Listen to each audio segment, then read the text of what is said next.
Mohon izin Ustadz, di masjid kami setelah sholat ada program baca Quran dengan artinya dan pembacaan hadis serta imam berdoa. Sementara saya belum selesai zikir.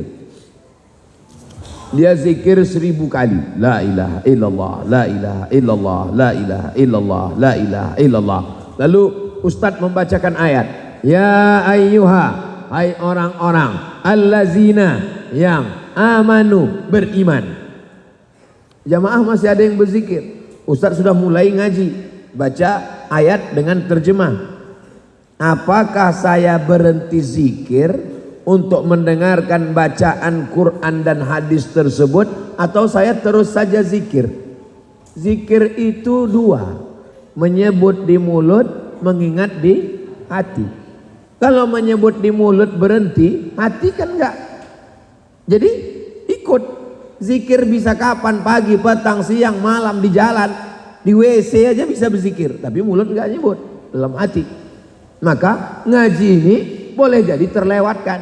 Maka hatimu tetap berzikir, dengarkan pengajian Ustadz membacakan ayat. Hatimu tetap berzikir Allah, Allah, Allah, Allah, Allah, Allah, Allah, Allah, Allah, di dalam hati, di dalam qalbu. Mulut mungkin berhenti. Nanti habis pengajian silakan astagfirullahaladzim. Jangan marah. Ini karena Ustadz ngajar, karena mengejar waktu pagi takut ada yang ketinggalan, dia marah. Mendengar ada ngajar la ilaha illallah, akhirnya kelahi di masjid. Jamaah di masjid masyarakat 100, yang ke masjid 10, yang 5 ini kelahi. Masalah zikir, masalah sayyidina, masalah khutbah, masalah. Maka berkunut subuh, berlapang dada menerima perbedaan. Jadi kalau ikut pengajian, ya ikut ngaji, hati tetap berzikir. Nanti selesai pengajian, zikir wirid-wiridnya tetap bisa dilanjutkan. Jadi tidak ada halangan sama sekali. Majelis ilmu juga majelis zikir, karena majelis ilmu kita majelis mengingat Allah Subhanahu wa taala. Ayat Quran, hadis Nabi, tidak ada lagha, tidak ada sia-sia di dalamnya. Bagaimana bisa lama berdirinya jika surat yang hafal hanya Al-Kafirun dan Al-Ikhlas?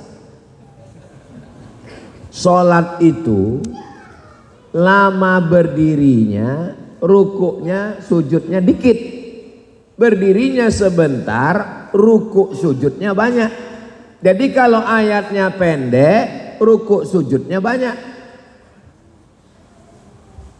Sayyidina Ali punya anak namanya Imam Ali, Imam Husain. Imam Husain punya anak namanya Sayyidina Ali Zainal Abidin. Bergelar dengan As-Sajjad. Sajjad artinya orang banyak sujud. Dalam kitab Syiar A'lam An-Nubala disebutkan pernah satu hari dia bersujud alfa sajadah, 1000 kali sujud. Jadi kalau 1000 kali sujud ayatnya pendek, tegaknya sebentar, sujudnya banyak. Jadi sholat ini pilih antara dua. Kalau kebetulan ayatnya panjang, maka lama tegaknya, sujudnya dikit. Kalau kebetulan nggak panjang hafal ayat, tegaknya nggak terlalu lama dan sujudnya banyak. Saya Pak Ustadz ayat cuman kul wallah tapi sujudnya banyak. Ada sahabat Nabi, siapa namanya? Qatadah bin Nu'man. Qatadah bin Nu'man sholat dari Isya sampai subuh, ayatnya nggak ganti-ganti, kul wallah. Ini mazhab, ini ikut mazhab. Dilaporkan ke Nabi, ya Rasulullah, ya ini Qatadah bin Nu'man, dia sholat dari Isya sampai subuh, ayatnya nggak ganti-ganti, kul wallah terus. Apa kata Nabi? Innaha la ta'dilu sulusal Quran. Satu kul wallah sama dengan sepertiga Al-Quran. Maka tadi malam dia sudah hatam Quran berkali-kali. Inilah dalil yang saya tunggu selama ini Pak Ustaz. Ayo amalkan terus. Kalau sholat sunat boleh melihat mushaf. Jadi kebetulan ada mushaf Quran yang diletakkan, ada namanya mushaf tahajud. Beli sama tiangnya sekalian, tegakkan, sholat, baca satu halaman, baca. Atau pakai handphone ada Quran digital, lihat, sholat sunat. Mana dalilnya? Sayyidatul Aisyah pernah sholat, imamnya itu melihat, lihat. Waktu itu kan belum ada handphone Pak Ustadz, belum, masih pakai suhuf. Suhuf adalah lembaran. Kalau pakai handphone, handphonenya dinonaktifkan dulu. Jangan sampai pas sholat, iya sebentar, Kadang kita spontan, batal. Kalau sampai ngomong ketika sholat, batal. Itu teknis. Kalau mau sholat tetap bisa ayatnya panjang lama dengan Quran mushaf tahajud namanya. Nah, nanti beli ke toko buku, cari mushaf tahajud. Ada mushaf tajwid. Idgham, ilfa, gunnah, qalqalah, bila gunnah, pakai warna merah, kuning, kelabu, hijau, ungu. Nah, bagus. Jangan sampai Quran kita, Quran akad nikah tahun 80. Masih ada sampai sekarang dan masih baru lagi. Di ruang tamu dimasukkan plastik, dibalut kain sutra, masuk kotak kayu jati, dipaku sampai mati nggak pernah dibuka. Bukan begitu tujuan dulu. Mengapa maharnya seperangkat alat sholat dan kitab suci Al-Quran? Supaya kita sholat berjamaah dan membaca Al-Quran. Di masjid sering kita jumpai habis kajian Ahad ada hidangan makanan dan minuman. Iya, kabarnya juga di sini juga ada. Kabarnya habis ini ada acara sarapan bersama di rumah masing-masing. Yang disediakan oleh pengurus masjid, dan uang untuk membeli makan tersebut dari uang trombol Jumat. Nggak bisa, karena orang bersedekah bukan khusus untuk makan jamaah, dan yang memakan itu tidak semuanya fakir miskin. Kalau mau buat begitu, buatkan satu kotak khusus, kotak untuk makan bersama Ahad pagi. Jadi orang ketika menyumbang, dia masukkan duit itu niatnya untuk sedekah makan. Buatkan rekening khusus, jangan nyampur. Rekening khusus untuk masjid makan-makan, namanya M3, masjid makan-makan.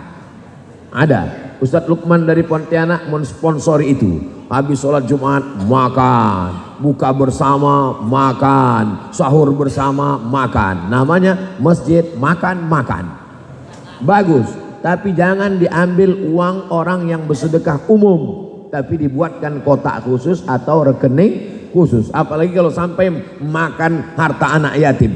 Innama ya'kuluna fi butunihim nara. Mereka memakan api di perut mereka.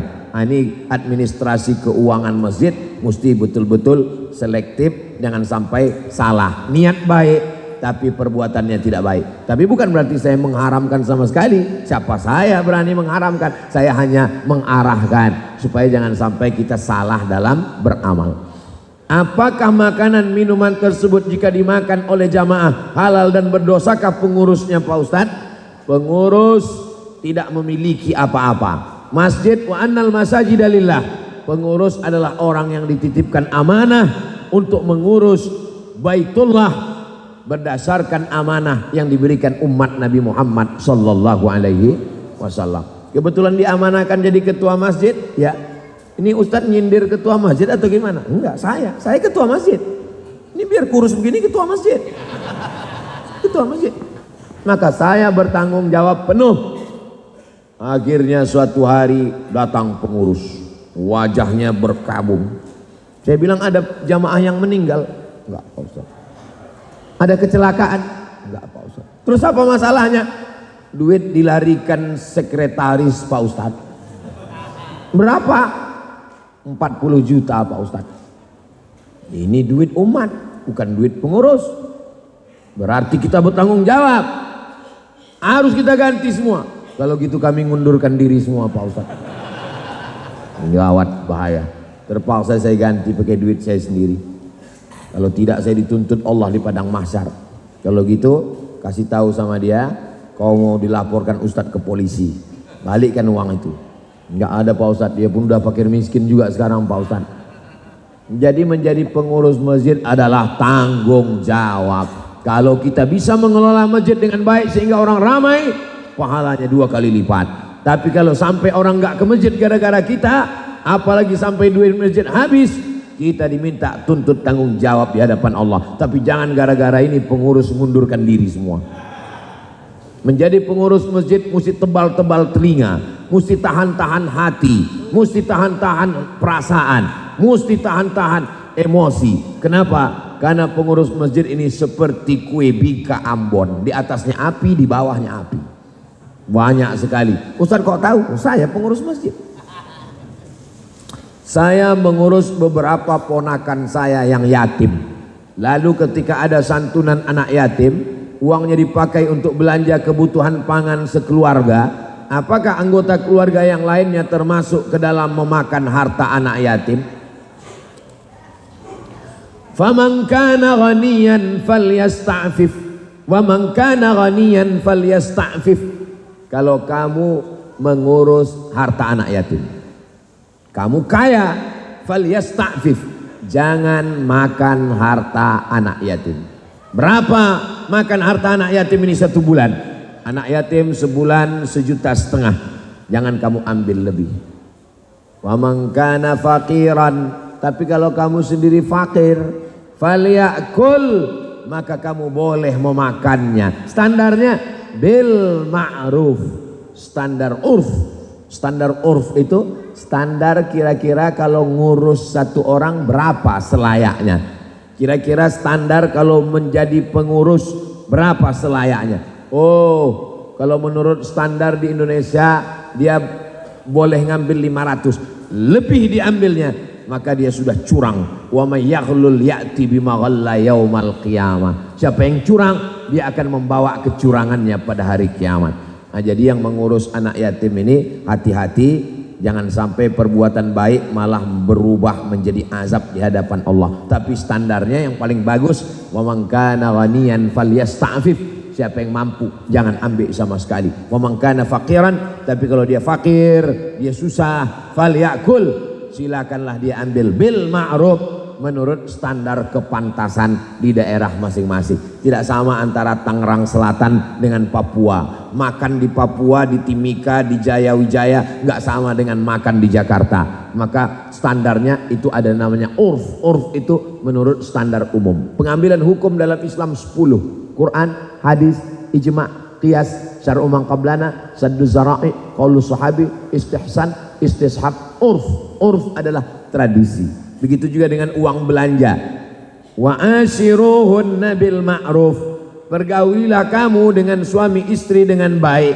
Bagaimana dengan baik? Menurut urf. Kalau menurut urf memberikan pakaian, memberikan emas, memberikan yang baik, maka itu baik.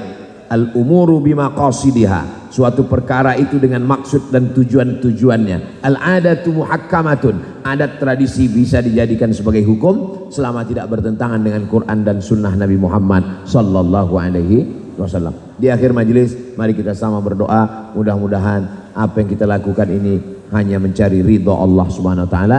Mudah-mudahan semua jamaah diberikan istiqomah iman dan Islam, keluarganya sakinah mawaddah warahmah, anak-anaknya soleh dan solihah, dan akhirnya kita semua mendapatkan husnul khatimah. Ala hadhihi niyyah wa kulli niyatin salihah. Al-Fatihah. A'udzu billahi minasyaitonir rajim. Bismillahirrahmanirrahim. Alhamdulillahi rabbil alamin. Arrahmanir rahim. Maliki yaumiddin. Iyyaka na'budu wa iyyaka nasta'in. Ihdinas siratal mustaqim. Siratal ladzina an'amta 'alaihim ghairil maghdubi 'alaihim waladdallin. Amin.